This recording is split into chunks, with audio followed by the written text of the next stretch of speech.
नमस्कार दोस्तों, मैं केशव द्विवेदी स्वागत करता हूं आपका अपने YouTube channel the world of maths पर। तो चलिए दोस्तों, फिर मैं आपके सामने लेकर हाजिर हूं एक नया वीडियो जिसमें कुछ जानेंगे कुछ बेहतरीन अंदाज में। तो चलिए स्टार्ट करने से पहले हम बात कर लेते हैं कि आज हमारा टॉपिक क्या होने वाला है।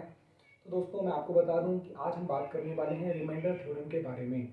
और रिमाइंडर थ्योरम में जो एक सबसे महत्वपूर्ण जो बात है जिसके बारे में आज हम बात करने जा रहे हैं आपसे, वो है टोसेंट मेथड। ये क्या है टोसेंट मेथड, पहले तो मैं आपको समझाऊंगा। रिमाइंडर थ्योरम के बारे में थोड़ा सा इंट्रोड्यूस करूंगा। इसके बाद हम बात करेंगे टोसेंट मेथड में इसका में क्या इस्तेमाल है, क्या यूज़ है। बहुत ही बढ़िया बात है जिसे हम बहुत ही बेहतरीन तरीके से जानेंगे। चलिए तो स्टार्ट करते हैं दोस्तों। तो जानते हैं आखिर वो क्या है। चलिए स्टार्ट करते हैं।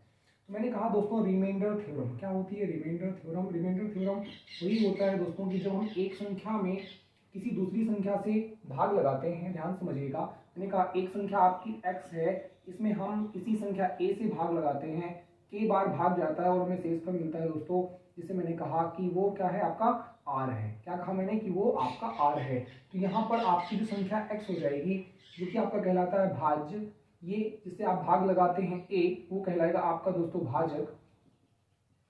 जिसमें आप भाग लगाएंगे वो कहलाएगा दोस्तों आपका भाज्य, और जो आपको प्राप्त होगा वो कहलाएगा आपका भागफल, और जो बचेगा उसे हम कहेंगे शेषफल। तो इसमें एक रिलेशन होता है x बराबर a x प्लस r। इसका मतलब x क्या है, आपकी संख्या, या कहें तो भाज्य, a क्या है, भाजक जिससे भाग लगाते हैं, k कितनी बार आपका भाग गया दोस्तों, k यहाँ पर कितनी बार भाग गया, और r आपका क्या शेष बचा। यही कहलाती है दोस्तों आपकी रिमाइंडर थ्योरम। क्या कहलाती है दोस्तों, ये कहलाती है आपकी रिमाइंडर थ्योरम। चलिए तो इसके बारे में हमें जानना है। यही है कि जब भी एक संख्या में, पर्टिकुलर संख्या में, मैंने कहा एक संख्या x है, उसमें आप a से भाग लगा रहे हैं, तो हमें पता लगाना है कि रिमाइंडर क्या होता है। क्या पता लगाना है दोस्तों कि रिमाइंडर क्या होता है। चलिए आ जाइए आगे बढ़ते हैं और बात को आगे समझते हैं। चलिए तो देखिएगा कि हमें जो बात करना है वो इस बारे में बात करना है दोस्तों कि मान लीजिए एक संख्या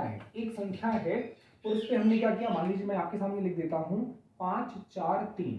इसमें हमें क्या करना है कि एक संख्या, मान लीजिए मैंने लिखा आपके सामने 16 से हमें इसमें भाग लगाना है, तो हमारा शेषफल क्या होगा।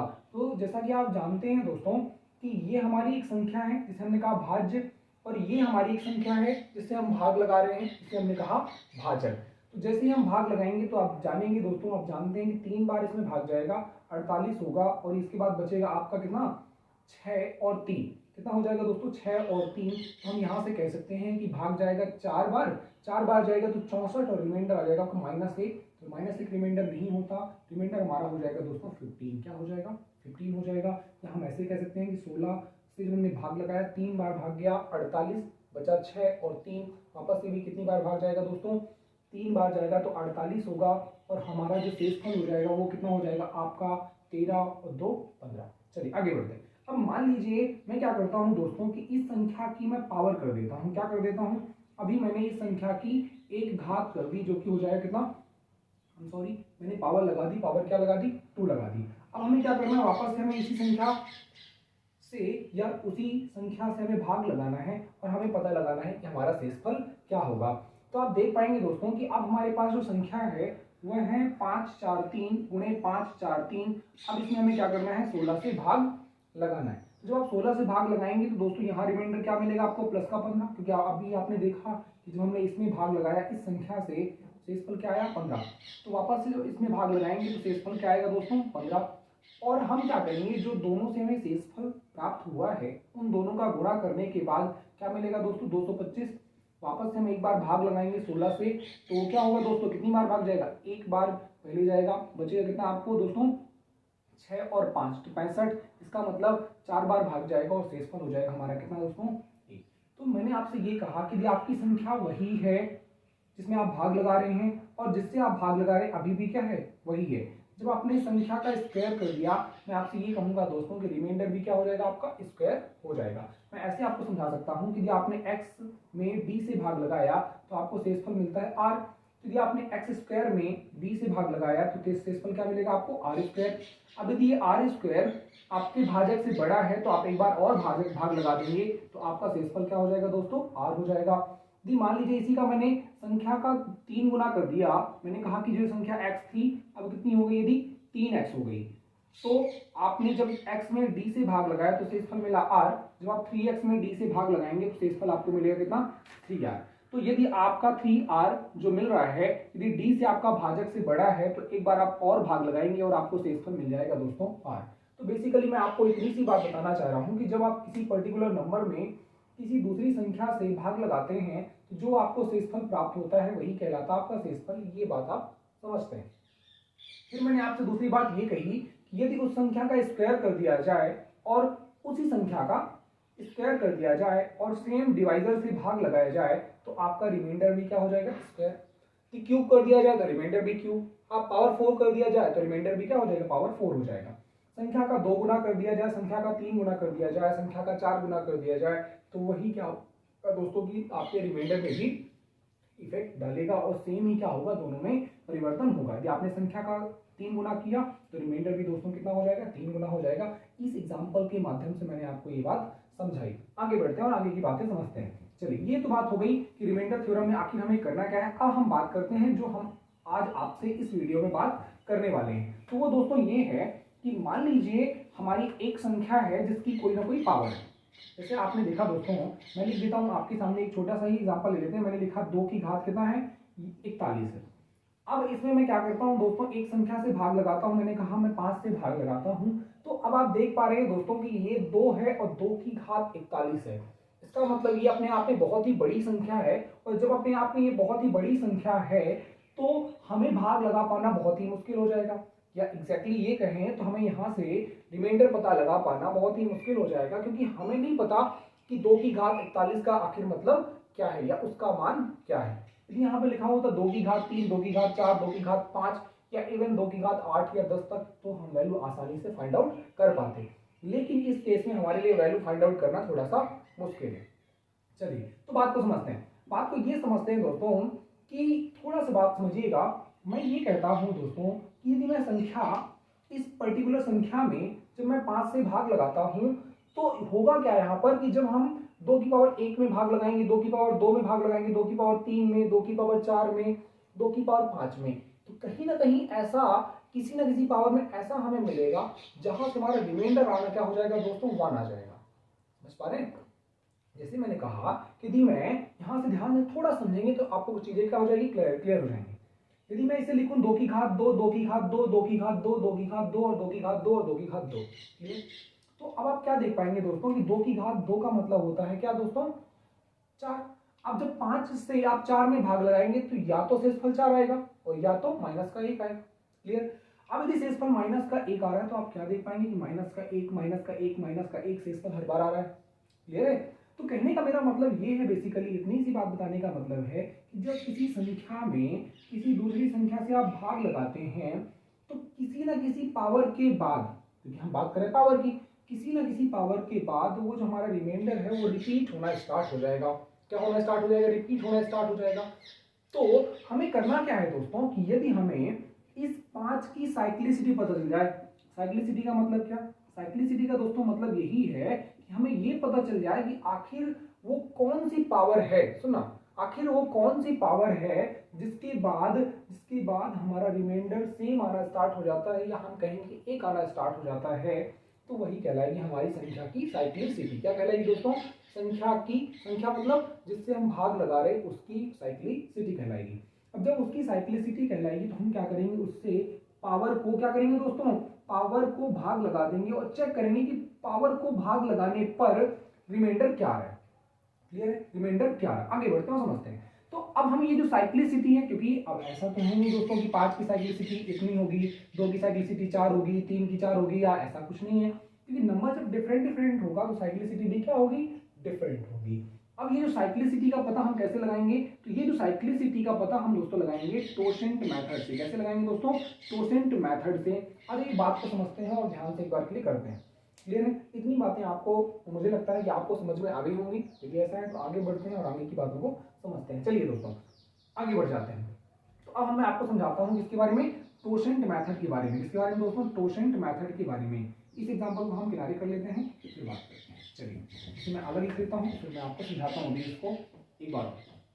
2 की घात 41, हाँ ये 5 से भाग लगाना। ओके, तो मैंने कहा यदि आपकी कोई संख्या है a जिसकी क्या है पावर p है, और यदि आप क्या कर रहे हो d से भाग लगा रहे हो, समझ रहा दोस्तों, संख्या है a जिसकी पावर है p और ये आप d से भाग लगा रहे हो, तो साइक्लिसिटी या हम कह सकते हैं कि टोसेंट मेथड आप तभी लगा सकते हैं दोस्तों जब यहाँ पर a और जो आपका d है वो क्या हो जाए, सह अभाज्य हो जाए। अब इसका मतलब क्या होता है, इसका मतलब दोस्तों इतना सा है, इंग्लिश में से कहते हैं को प्राइम। इसका मतलब इतना सा है दोस्तों कि a और d का जो HCF है, इसका मतलब हाईएस्ट कॉमन फैक्टर है, वो कितना आना चाहिए, 1 आना चाहिए। या दूसरे शब्दों में हम कह सकते हैं कि जो इनका और इनका a जो भाज्य है, d जो कि भाजक है, उन दोनों में यदि कोई भी संख्या कॉमन नहीं है तो हम कहेंगे कि उसका HCF क्या है, 1। उसका HCF 1 होने का मतलब है कि वो दोनों संख्याएं सह अभाज्य हैं। आप कहोगे सर ये आवश्यक है कि दोनों सह अभाज्य, मैं कहूँगा आवश्यक है दोस्तों। यदि आवश्यक है, पहली बात तो ये समझ लीजिएगा, लेकिन यदि ऐसा नहीं होता तब भी संख्या बन जाती। आगे समझते हैं और बढ़ते हैं आगे।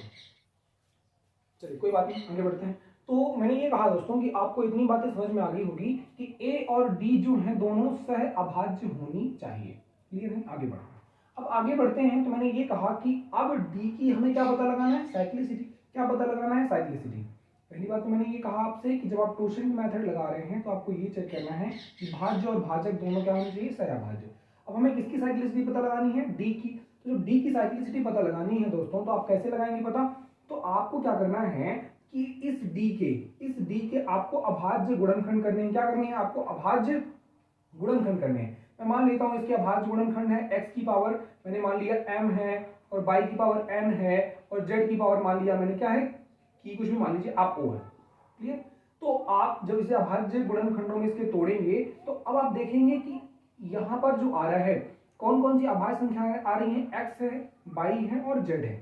मैं इसे लिखूंगा d 1 minus 1 upon x, 1 minus 1 upon y और 1 माइनस 1 अपॉन z। ये क्या हो जाएगा दोस्तों, ये हो जाएगा इस संख्या d की साइक्लिसिटी। क्या हो जाएगी दोस्तों, इस संख्या d की साइक्लिसिटी। क्लियर है, आगे बढ़ते हैं। मैंने आपको अभी तक आपको इतनी सी बात समझाई है टोसेंट मेथड के बारे में कि यदि a को पावर p को a की पावर p को d से भाग लगाते हैं तो हमें ये चेक करना है कि a और d सह अभाज्य हैं या नहीं। यदि हैं तो आप कहेंगे कि आप d का साइक्लिसिटी पता लगाएंगे जिससे आप भाग लगा रहे हैं। तो आप उसे क्या करेंगे, पहले उसके अभाज्य गुणनखंडों में तोड़ेंगे। या आपने उसके अभाज्य गुणनखंडों में तोड़ा x की पावर m, y की पावर n और z की पावर o में। जीरो नहीं है दोस्तों, ये o है। तो आपका जो साइक्लिसिटी हो जाएगी वो हो जाएगी d बराबर d into 1 minus 1 upon x into 1 minus 1 upon y into 1 minus 1 upon z। x by z है क्या, तो अभाज्य क्या है, गुणनखंड है। क्या है दोस्तों, अभाज्य गुणनखंड है।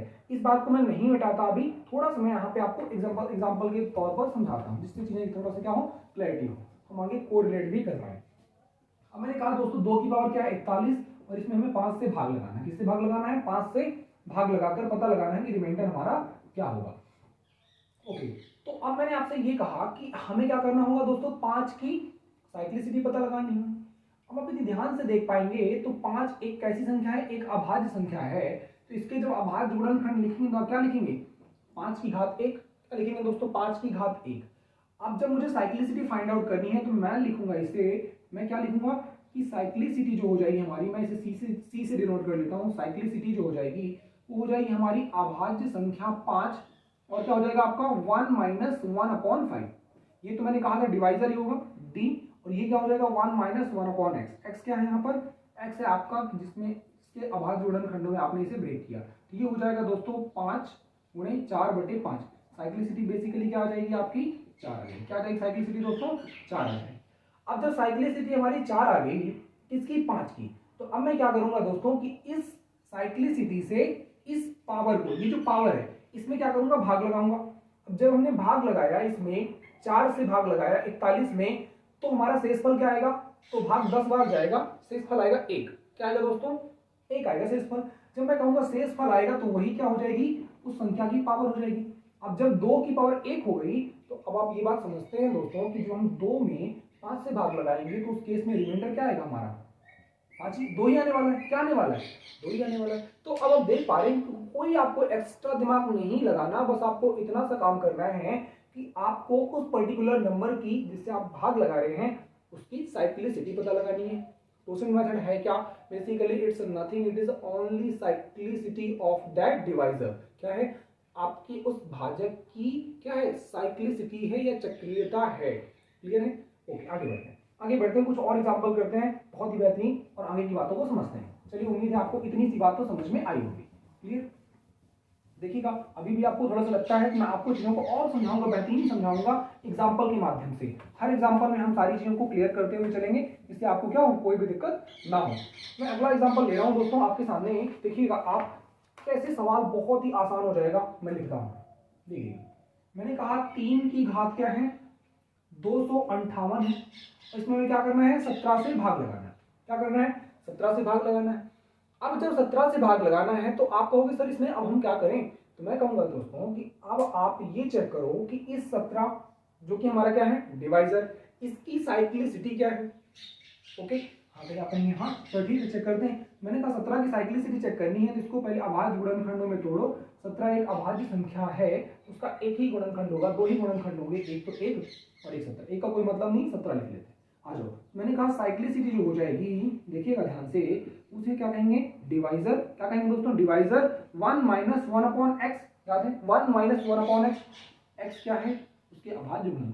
अब आप जानते हैं कि 17 गुणे ये कितना आ जाएगा? 1 - 1/17। इसका मतलब हो जाएगा दोस्तों 16/17। तो बेसिकली साइक्लिसिटी क्या आ जाएगी हमारी? 16 आ जाएगी। क्या आ जाएगी? साइक्लिसिटी 16 आ जाएगी। अब जब साइक्लिसिटी 16 आ जाएगी तो अब हम क्या करेंगे दोस्तों कि इस साइक्लिसिटी से इस पावर को हम डिवाइड लगाएंगे। इस साइक्लिसिटी से इस पावर को हम डिवाइड लगाएंगे। ठीक है? जब हम डिवाइड लगाएंगे तो हमारा रिमाइंडर, यहां से रिमाइंडर क्या आ रहा है? देखो जब आप 16 को भाग लगा रहे हो तो आपका रिमाइंडर क्या आ रहा है? तो आप देखेंगे दोस्तों 16 एकम 16 बचेगा 9 और 8, 16 6 96 बचेगा आपका 2। इसका मतलब 3 की घात क्या हो जाएगा? 2। और आप जब 3 की घात 2 का मतलब हो जाएगा दोस्तों 9/17। और आप जानते हैं कि जब 9 में 17 से भाग लगाएंगे तो आपका रिमाइंडर कितना होगा दोस्तों? रिमाइंडर हो जाएगा आपका दोस्तों 9। तो अब आप देख पा रहे हैं कि सवाल कितना ही आसान हो गया। जब हमें टोशन मेथड के बारे में नहीं पता था उस समय में क्या करना होता है दोस्तों कि हमें इसकी पावर को ऐसा एडजस्ट करना, ये क्या हो जाए? ये +1 के फॉर्मेट में बन जाए या -1 के फॉर्मेट में बन जाए। अपने आप में वो भी एक मेथड है, लेकिन जो टोशन मेथड है वो बाकी की सारी चीजों क्या करता है? ऑलरेडी कवर कर देता। आगे बढ़ते हैं और समझते हैं बाकी की चीजों। चलिए दोस्तों देखिएगा और बात को क्लियर करते हैं। देखिए अगला एग्जांपल मैं लेता हूं आपके सामने, तो बढ़ते हैं। मैं सारे एग्जांपल में आपको समझाता हुआ चलूंगा जिससे आपको दिक्कत ना हो और आपके दिमाग में बेहतरीन क्लैरिटी होती चली जाए। तो देखिएगा मैंने लिखा आपके सामने 2 की घात 102, 101 से भाग लगाएंगे। अब आप जानते हैं 101 की साइक्लिसिटी मुझे फाइंड आउट करनी होगी, और जो साइक्लिसिटी मुझे फाइंड आउट करनी होगी तो इसके मैं अभाज्य गुणनखंडों में इसको ब्रेक कर दूंगा। अभाज्य गुणनखंडों में ब्रेक करने के बाद साइक्लिसिटी मुझे कैसे पता लगानी है? Divisor 101 1 - 1 upon 101। तो यहाँ जब आप सॉल्व करेंगे तो 101 × 100 अपॉन 101। 101 से 101 कैंसिल, हो जाएगा दोस्तों आपका 100। इसका मतलब साइक्लिसिटी क्या आ गई? 100। Now you divide power 108 to the 100। और आप जैसे ही 102 में 100 से भाग लगाएंगे तो आपको रिमाइंडर मिलेगा दोस्तों 2 की घात 2। और अब 2 की घात 2 का मतलब जानते हैं कि 4 हो जाएगा। 4 में आप 101 से भाग लगाएंगे तो आपको जो रिमाइंडर मिलेगा वो दोस्तों हो जाएगा कितना? 4। क्या हो जाएगा दोस्तों? रिमाइंडर आपका 4 हो जाएगा। आगे बढ़ते हैं, बात को समझते हैं। देखिए अगला एग्जांपल मैं ले लेता हूं आपके लिए जिससे आपको थोड़ा सा चीजें समझ में आ जाए। अब मैं अगला एग्जांपल लिखता हूं दोस्तों, तो आपको वीडियो को पॉज करके मेरे लिखने के बाद अटेम्प्ट करना है और उसका आंसर कमेंट सेक्शन में जरूर लिखना है। ओके, आगे बढ़ते हैं। देखिएगा अब मैंने लिखा 7 की घात 2 4 2 6 बटे कितना है? 8। अब दोस्तों बात को समझते हैं। अब जब मैंने 8 लिखा है तो 8 की क्या करना होगा? हमें साइक्लिसिटी पता। 8 की साइक्लिसिटी पता लगाने के लिए इसको हम अभाज्य गुणनखंडों में तोड़ेंगे, 2 की घात 3 हो जाएगा। और जैसे ही 2 की घात 3 हो जाएगा दोस्तों तो अब आप देख पाएंगे डिवाइजर, साइक्लिसिटी फाइंड आउट कर रहे हैं साइक्लिसिटी, तो divisor 1 - 1 upon x, 1 - 1 upon y, 1 - 1 upon z। Here x, value of x is 2। हमें ये मतलब नहीं है दोस्तों कि पावर क्या है, नहीं, हमें मतलब इस बात का है कि हमारा अभाज्य गुणनखंड क्या है। तो आप देख पाएंगे ये हो गया 2 और ये हो जाएगा कितना आपका, ये हो जाएगा दोस्तों आपका 1/2। क्या हो जाएगा दोस्तों आपका, ये 1/2 हो जाएगा। कितना हो जाएगा, कुछ गड़बड़ तो नहीं हुआ, हमने नहीं किया, बिल्कुल नहीं किया, यहाँ पे गड़बड़ कर दिया। ये दोस्तों 2 नहीं होना चाहिए, होना चाहिए आपका 8। क्यों, क्योंकि हमारा डिवाइजर यहाँ पे लिखा जाएगा।